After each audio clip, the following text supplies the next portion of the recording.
Oke, kembali lagi di Apa Kabar Indonesia Pagi. Mas Arya Budi, tadi ada yang mau ditambahkan sebelum jeda, apa tuh Mas? Ya, saya mau flashback ke pemilu-pemilu sebelumnya. Ya. Jadi kita tidak pilpres untuk pertama kali, kita pilpres sejak hampir 20 tahun yang lalu ya, 2 dekade sejak 2004. Nah, di 2004 itu ada presiden incumbent ya, namanya Megawati ya, ketua umumnya Bang Ciko. Dan waktu itu memang sejauh saya ingat dan flashback ke media memang tidak ada treatment soal semacam immediate benefit semacam bansos yang kemudian berakhir pada bisa jadi variabelnya banyak, tapi fakta elektoral menunjukkan Megawati kalah oleh SBY, mantan menterinya, dengan suara meskipun tidak terlalu jauh. Tapi cerita berbeda itu terjadi pada SBY di re-election selanjutnya di 2009 setelah dia menang 2004. Yaitu ada kebijakan kenaikan harga BBM yang digempur cukup lumayan dari kebijakan itu, yaitu kelompok menang ke bawah, tapi kemudian ada hujan BLT yang masif. Seingat saya waktu itu bahkan lebih tinggi nilainya, kalau nggak salah 300.000, kalau nggak salah ya. Tolong dikoreksi. Nah, itu yang kemudian bisa jadi menjadi variabel penting secara elektoral. SBY kemudian naik ke 60%, Partai Demokrat dari 7% ke 20%. Jadi memang ada insentif cukup signifikan dari kebijakan-kebijakan yang populis. Kenapa? Karena sekali lagi kalau kita di literatur itu ada yang namanya median voter theorem ya. Jadi teorema pemilih tengah. Nah, pemilih tengah secara ekonomi itu adalah menengah ke bawah. Nah, kalau U-curve gitu, bell curve itu yang gemuk di tengah, kita agak ke kiri. Karena yang gemuk banget itu memang menengah ke bawah, agak di sebelah kiri. Nah, itu yang kemudian sangat mudah dalam tanda petik untuk dikonversi suaranya ke dalam preferensi dukungan politik. Karena saya dapat cerita kualitatif juga dari kawan misalnya di Sumba mengatakan mereka tidak lagi ke ladang. Karena cukup dengan menerima bantuan sosial itu sudah cukup untuk hidup. Dan preferensi politik mereka masuk kepada siapapun capres yang mampu meneruskan program seperti itu. Nah, sehingga secara agregat memang kemudian capres yang dianggap menjadi penerus kemudian diuntungkan dalam konteks elektoral di 2024. Memang ada capres-cawapresnya Mbak Putri. Nah, karena jika kita flash ke belakang memang seperti itu. Meskipun tadi ada misalnya di temannya Bang Ciko masih di pemerintahan, ada lumayan juga, bukan hanya 1-2, ada beberapa ya, kalau nggak salah 5 kalau nggak salah menteri dari PDIP. Tetapi di dalam pemerintahan koalisi itu ada yang disebut dengan credit of responsibility. Jadi siapa yang dianggap bertanggung jawab terhadap sebuah kebijakan. Nah, jika ada kebijakan populis dan Jokowi misalnya sebagai the sitting presiden menempatkan dirinya sebagai pusat gravitasi dari kebijakan itu, kemudian pemilih akan memberi kredit bahwa ini presiden, bukan mensosnya Bang Ciko.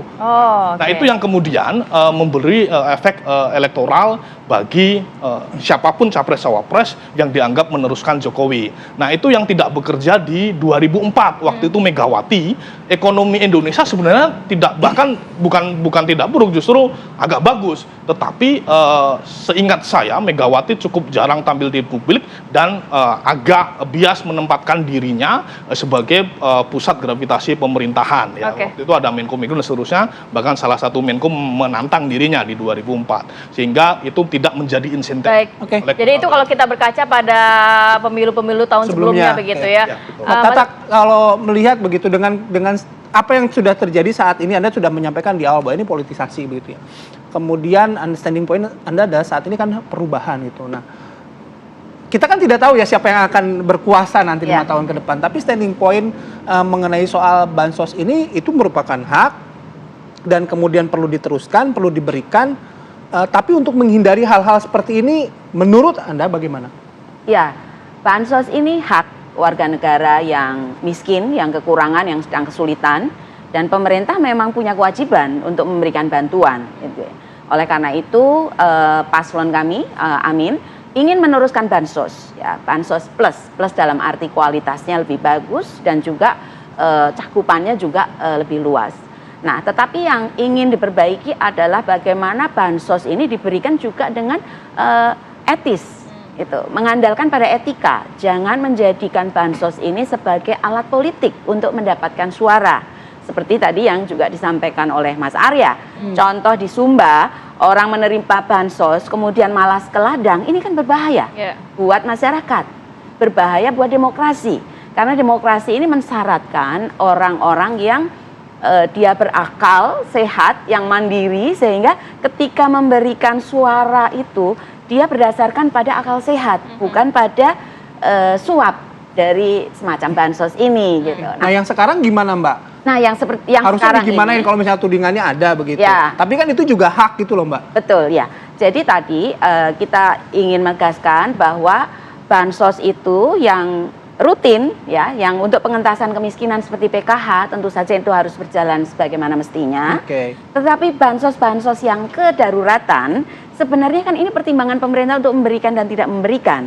Kalau misalnya tidak ada kedaruratannya seperti tadi kata BMKG bahwa sebenarnya El Nino sudah nggak ada nih dampaknya sampai dengan Januari, ya jangan diberikan karena kalau diberikan akan berbahaya seperti yang. Tapi kalau memang rencananya akan tetap diberikan pada Februari, apa yang bisa dilakukan sebenarnya, Mbak? Itu hak pemerintah sebenarnya berlandaskan pada etis dan pertimbangan yang lebih luas ya, bahwa schedule-nya bisa nanti ketika ada kedaruratan. Nah, kalau belakangan ada kedaruratan kemudian budgetnya nggak ada kan berbahaya, gitu. Nah, itu maka saya melihat bahwa sebenarnya Pak Jokowi juga dengan seperti ini ya, sedang menjerumuskan diri sendiri karena kemudian dicitrakan sebagai kurang pas lah di akhir periodenya gitu loh. Seharusnya kan di akhir periode seorang presiden perlu menekankan akan dikenang sebagai seorang bapak bangsa ya, yang melindungi semua kepentingan. Tetapi dengan langkah ini dan juga beberapa statement beliau ya yang ingin cawe-cawe kemudian boleh berkampanye dan sebagainya, ini mencederai sebenarnya citra Pak Jokowi yang mana ini sangat disayangkan karena akan dikenang jauh-jauh hari nanti gitu. Oke, kalaupun misalnya memang ditunda begitu kan faktanya gitu tadi kalau Mas Arya bilang ya orang yang dikasih bansos kan pasti seneng ya Mbak ya gitu. Nah, kalau misalnya udah ada ditunda bukankah itu justru menambah isu yang tidak produktif lagi, orang mendengar yang seharusnya diterima tiba-tiba ditunda begitu. Bagaimana Anda merasakan orang yang harusnya dapat hak tiba-tiba ditunda gitu, Mbak? Ya, jadi kan itu tadi yang pilihan misalnya dirapel. Ya, kenapa rapelannya bulan Februari sementara orang nggak ada kesulitan kok gitu. Kenapa nggak dirapelnya nanti aja ketika sedang ada kesulitan gitu. Jadi itu bisa dibayangkan ya ya kalau sekarang memang jadi susah sih, repot karena udah diumumkan dan sebagainya. Waktunya sebentar lagi. Ya, tapi kita perlu disadarkan kepada masyarakat karena ini sudah terlanjur juga gitu loh bahwa mereka itu merupakan hak mereka dan siapapun cawapres yang akan terpilih nanti pasti akan melanjutkan bansos. Ya. Pak Putri, closing. Nanti kalau saya tanya lagi ini politisasi bansos. Kalau dibilang politisasi bansos ya kita harus lihat lagi kalau bansos ini adalah keputusan politik karena kan tadi sudah disampaikan ini dibahasnya di DPR antara pemerintah bersama dengan ke-9 fraksi yang ada di DPR gitu. Jadi kalau dibilang keputusan politik ya memang ini keputusan politik itu satu ya terkait dengan bansos. Yang kedua, kenapa sih kita harus ada bantalan sosial? Karena kan memang kemarin pasca Covid ini banyak sekali masyarakat yang jatuh miskin. Dan kalau kita lihat indikator ekonomi kita pada tahun 2023 ini kan menunjukkan bahwa bantalan sosial ini telah efektif karena inflasi kita masih terjaga di level 2%, terus udah gitu pertumbuhan ekonomi masih di 4,9. Jadi apa yang telah dilakukan oleh pemerintah di mana di situ ada 8 fraksi di DPR kecuali PKS yang secara konsisten jadi oposisi itu telah berhasil untuk menyejahterakan masyarakat yang kemarin sempat jatuh miskin karena Covid. Jadi ini sebenarnya salah satu pujian juga buat pemerintahan kita yang sekarang di mana partainya Mas Ciko dan partai saya ini juga terlibat di situ. Jadi kalau kita sekarang mau mengevaluasi, kita masih punya sampai bulan Oktober ya kan untuk mengevaluasi pemerintahan Pak Jokowi, mengevaluasi diri kita sendiri sebagai partai pengusung dan bagaimana kita bisa lebih baik ke depannya. Jadi ya saya rasa ini refleksi buat kita semua untuk bisa memeratakan bansos ini dan supaya isu-isu seperti ini tidak muncul lagi ke depan. Oke, bansos keputusan politis, tapi apakah buat tujuan politis?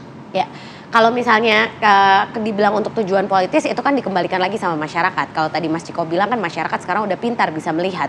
Jadi kalau mereka mereka menganggap ini mereka digunakan untuk tujuan politis, saya yakin masyarakat tidak akan mau untuk memilih siapapun yang menggunakan mereka untuk tujuan tertentu. Jadi ya bisa kita lihat nanti di bilik suara tanggal 14 Februari siapakah paslon yang nanti akan menang. Itulah suara hati masyarakat yang sebenarnya. Mas Ciko, nantinya 03 juga akan terus melanjutkan bansos kalaupun terpilih seperti 01 dan juga 02. Pastinya tadi sudah sampaikan bahwa akan melanjutkan lebih merata lagi ya kan, semua yang tidak kebagian sekarang justru akan disasar juga dan lain-lain.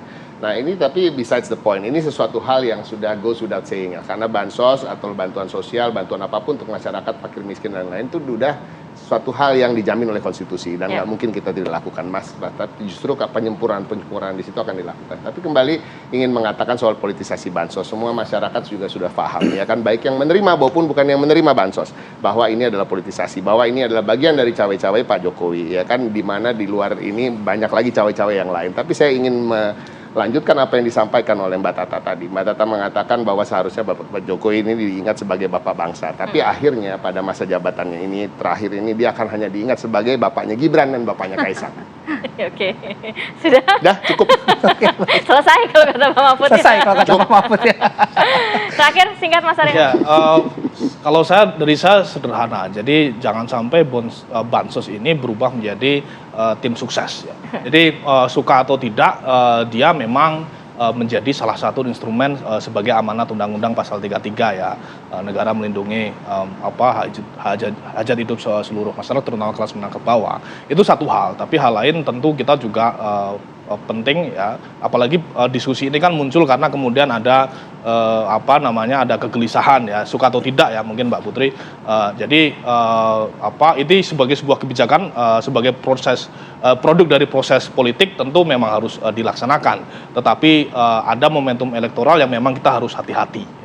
Itu saya pikir yang menjadi kewenangan penuhnya ada di Presiden ya. Jadi saya pikir pesan penting saya sebenarnya bagi Presiden Republik Indonesia, karena dia menjadi titik kunci apakah kebijakan, institusi dan seluruh alat kelengkapan negara itu tetap bersih dalam tanda petik, tidak terkontaminasi dari kepentingan elektoral. Oke, baik. Terima kasih Mas Arya, Bang Ciko makasih, Teh Putri makasih. Terima kasih Mas Tata juga terima semuanya. kasih atas waktunya bergabung bersama kami di Apa Kabar Indonesia Pagi kali ini.